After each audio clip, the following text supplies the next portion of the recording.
What should I get for my first camera? A question that is asked all the time and always seems to be answered with whatever fits your needs, or just pick a system and don't look back. I have a little bit different of an answer to this question, however it does vary depending upon stills or video. Today I'll be answering this based off of stills, but I will be answering it a little bit later for video as well.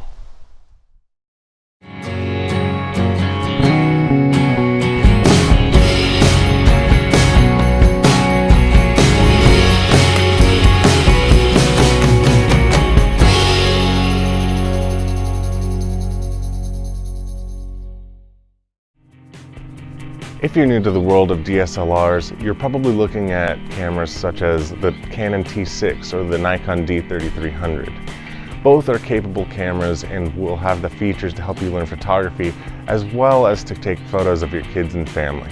If you decide to invest in one of these systems, you're going to be spending around $600, and that's just for the camera and the kit lens. Then if you want the longer lenses for sports or wildlife, or even if you want to upgrade to the better kit lens, you're going to be spending even more money. That's a lot out of pocket for a cheap camera.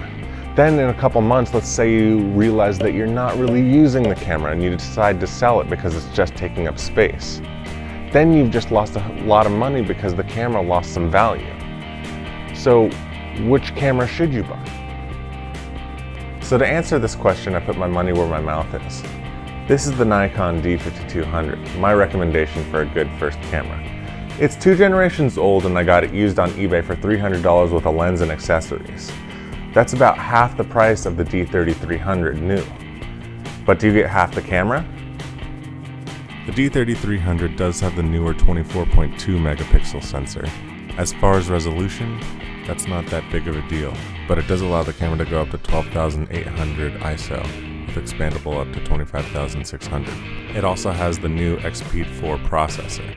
However, the D5200 does have 39 focus points with 9 being cross-type, whereas the D3300 has 11 and only 1 cross-type. The D5200 also has a 3-inch articulating screen, where the D3300 is fixed. Now compared to the newer D5500, it also has that newer 24.2 megapixel sensor. However, on this one, it goes up to 25,600 ISO natively.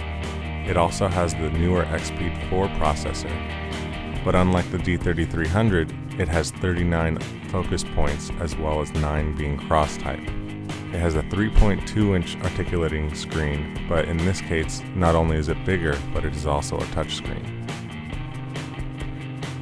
So on paper, the 3300 and the 5200 are fairly similar, with the 5200 doing a little bit better. The 5500 is the clear winner, but I'm going to test this in the real world.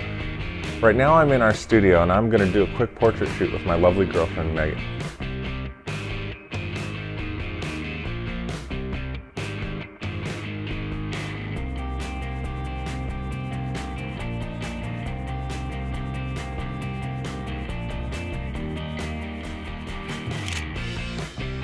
Keep in mind that even though we are using a professional lighting setup in background, all the detail is still going through that kit 18 to 55 into the D5200.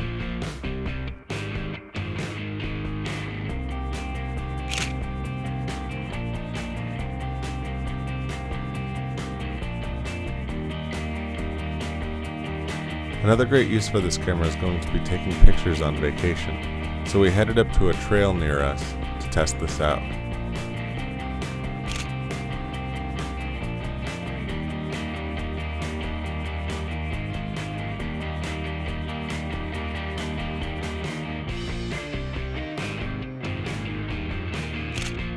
When in auto mode, the camera tended to underexpose the subject when the background was bright, but the detail in the shadows is easily recovered if you're shooting raw.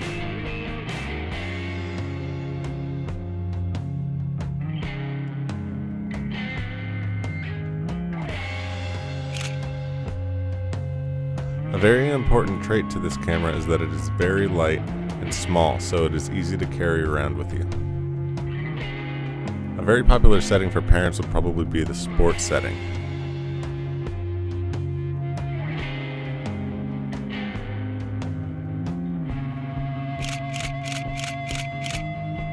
When in this mode, it tended to use just the center autofocus point, but it did also tend to underexpose the image. I then shot in manual and let the camera decide the focusing point. It still seemed pretty accurate, but this time it was properly exposed. Overall, this cheap DSLR I picked up for less than $300 did great and was able to offer professional image quality I would be comfortable using on a shoot. This little camera has great usability, takes great photos, and creates a starting point to grow from. There is no reason to buy the latest and greatest for your first camera, especially when you are just trying out photography and you have bodies like this floating around.